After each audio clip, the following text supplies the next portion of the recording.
Hello students, I am Salant Prajapati.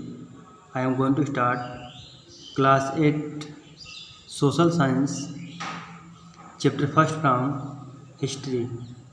आज हम लोग इस वीडियो में हिस्ट्री के चैप्टर फर्स्ट को पढ़ेंगे। तो स्टार्ट करते हैं। The first chapter is how, when and where. ये चैप्टर फर्स्ट हमारा है कैसे, कब और कहाँ। इस चैप्टर में हमें ये पढ़ना है कि किस तरह से जो ईस्ट इंडिया कंपनी थी वह हमारे जो रीजनल रूलर थे उनसे युद्ध करके अपना प्रभुत्व इस भारत के सॉइल पर जमा लिया। तो in this chapter we will see how event took place which brought conflict between the East India Company and the regional ruler।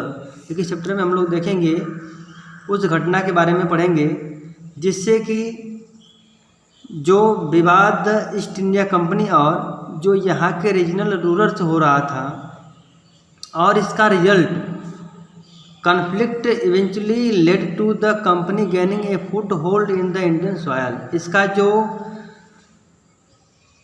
आखिरकार जो इसका परिणाम हुआ, इवेंचुअली में आखिरकार जो इसका रिजल्ट आया वो ये हुआ कि जो कंपनी थी वह अपने पैर को इंडियन सॉयल पर जमा लिया। उसने हमारे जो इंडियन सॉयल्स हैं या हमारी जो भारत भूमि है उस पर अपने पैर को जमाना शुरू कर दिया।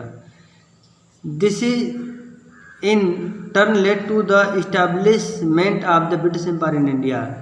अब यही से जो ब्रिटिश साम्राज्य था उसके इस्टेब्लिशमेंट में उसके स्थापित होना अब यहाँ से प्रारंभ हो चुका था। यहीं से अब ब्रिटिश एम्पायर जो था वो स्थापित होना शुरू हो गया था। अब हाउ इम्पोर्टेंट आर डेट किस तरह से इम्पोर्टेंट हैं। देखिए समय के साथ जो बदलाव होते हैं तो इतिहास में निश्चित रूप से इसको किसी घटना के रूप में हम जानते हैं और हालत जो बदल गए होते हैं उसको हम वर्तमान की अतीत से तुलना करते हैं। जैसे हम पहले और बाद की बात करते हैं, सेम वही कंडीशन होती है हमारे इतिहास में। तो history is certainly about the change that occur over time. It is about finding out how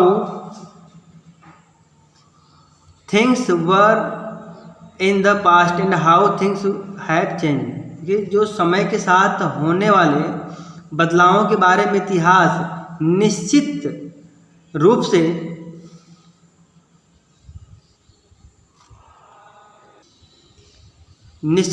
से है और इसका अर्थ यह जानना है कि भूतकाल में कैसी घटनाएं हुई, मीन्स भूतकाल में किस तरह के चेंज हुए या किस तरह घटनाएं हुई। As soon as we compare the past with the present we refer to time we talk the before and after. जैसे ही हम वर्तमान के साथ पास्ट मीन्स जो भूतकाल है या जो समय बीत गया है अतीत की तुलना करते हैं, हम समय पर फिर से करते हैं। हम जो समय पर बात करते हैं जैसे हम पहले और बाद की बात करते हैं वही इम्पोर्टेंस होता है डेट का हमारे हिस्ट्री में। विदाउट डेट, बिना डेट का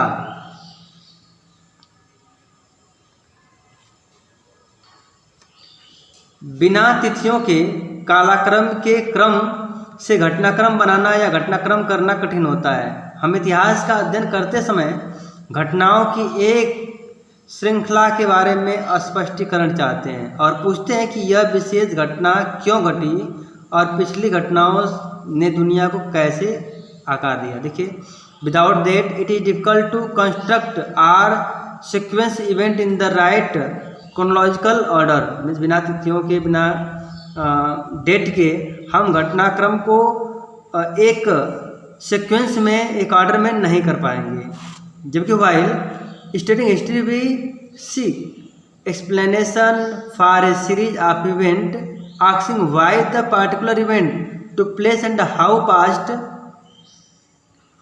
event have shaped the world.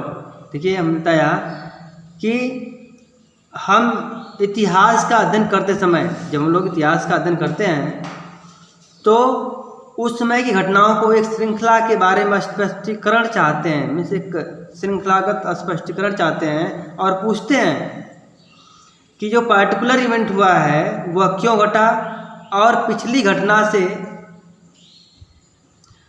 ने दुनिया को कैसे आकार दिया, मीन्स जो घटना घटी उस पर लोगों की क्या सोच थी और वह वर्ल्ड को किस तरह का शेप, किस तरह का आकार दिया।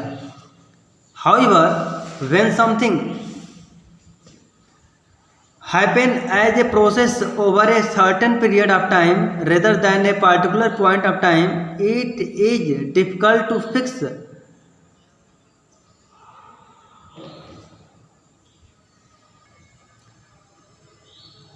fix precise date for them.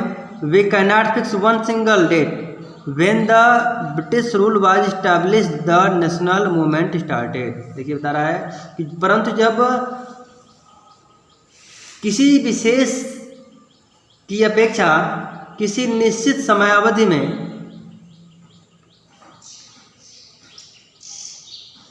कोई प्रक्रिया के रूप में कुछ घटित होता है तो उन्हें एक निश्चित तिथि निर्धारण करना कठिन होता है। तो उनके लिए निश्चित तिथि निर्धारण करना कठिन होता है। हम एक दिन को तब तक नहीं स्थिर कर सकते जब तक ब्रिटिश शासन की स्थापना नहीं हुई। चाहे ब्रिटिश शासन की स्थापना हुई, राष्ट्रीय आंदोलन प्रारंभ हुआ अथवा समाज अर्थव्यवस्था के अंदर कुछ महत्वपूर्ण परिवर्तन हुए, यह सब कुछ एक ही समय में घटित हुआ।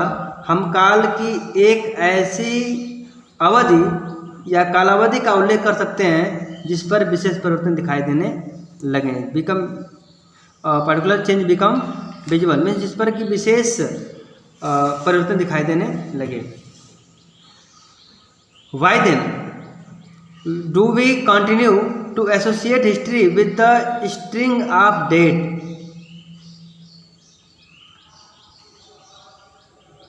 देखिए क्यों we continue to associate history with, हम इतिहास को क्यों एक श्रृंखला गत डेट, तो श्रृंखलागत तिथियों देकर क्यों संबंध करते हैं, मीन्स इसको श्रृंखलागत तिथियों से क्यों संबंध करते हैं। There was a time when history was an account of battle and big event. यह एक समय था जब इतिहास युद्धों और बड़ी घटनाओं का वर्णन था। It was about ruler and particular and there policies, यह उनके नीतियों और शासक के बारे में, यह शासक और शासक की नीतियों के बारे में था।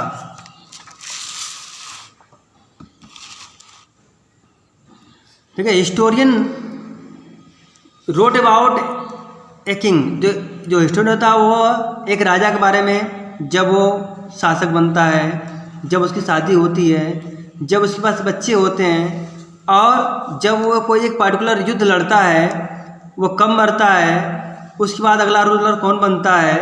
ये सारी घटनाएं जो होती है एक स्पेसिफिक डेट में होती हैं। और हिस्टोरियन जो होता है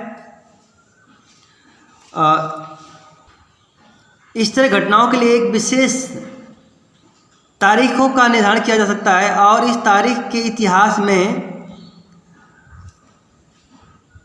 बहस महत्वपूर्ण होता है, मीन्स जो डिबेट होता है वो काफ़ी महत्वपूर्ण होता है। When we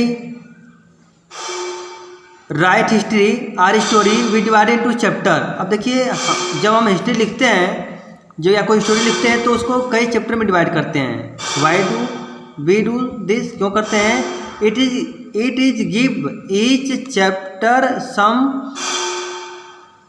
coherence. देखिए क्योंकि हम इसलिए करते हैं क्योंकि प्रत्येक चैप्टर में हमें कुछ सामंजस्य स्थापित करना होता है। It is to tell a story in a way that make some sense and can be followed. ये सभी एक स्टोरी के बारे में बताती हैं जिसका कुछ सेंस जो होता है उस सेंस को फॉलो करता है। In this process we focus only those event that help us give shape to the story we are telling. देखिए इस चैप्टर में, इस प्रोसेस में हम लोग फोकस उस घटनाओं के बारे में करेंगे जिसने कि हमारे स्टोरी, जो हम स्टोरी बता रहे हैं उसको कुछ आकार दिया। The purpose is basically is capture the importance feature of time as they appear to us. In this process, इस प्रक्रिया में हम केवल उन घटनाओं पर ध्यान केंद्रित करेंगे जो हमारे उस कहानी को आकार देने में मदद करते हैं। उद्देश्य, जो मूल रूप से जो इसका पर्पज होगा, जो उद्देश्य होगा, बेसिकली हम विशेषताओं, जो महत्वपूर्ण विशेषताएं होते हैं उनको पकड़ने के लिए या उनको प्राप्त करने के लिए, जब वे हमारे सामने दिखाई देते हैं, और ये विशेषताएं अलग अलग समय के लिए अलग अलग हो सकती हैं। Thank you.